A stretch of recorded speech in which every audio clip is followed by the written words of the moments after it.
Let's play Twister. Now it's not the real Twister, but I've adapted the basic concept of the game for my classroom and added on to it. First, I cut up about 8 squares of each color and laminated them.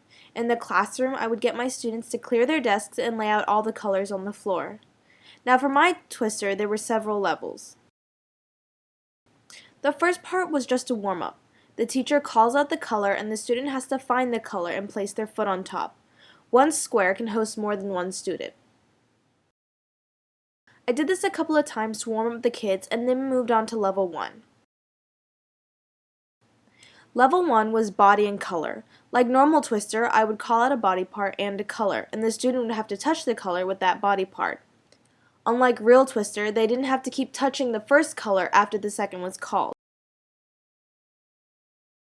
Level 2 was number and color. For this level, I would call it a number and a color. For example, 3 black.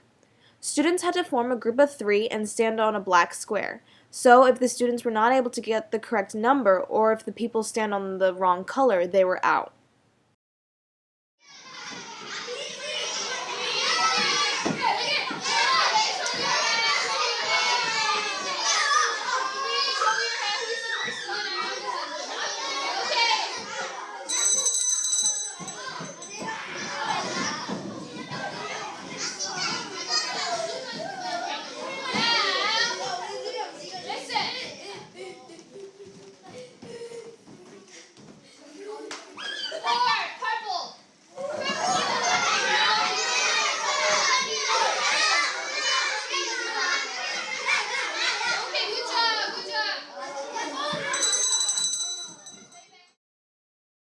For the final level, I added the death card.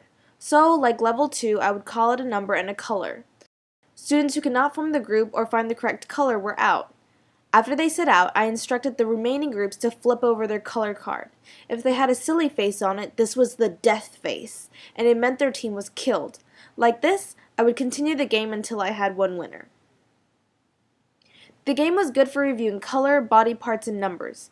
Feel free to adjust it for your own class, and I hope you have fun!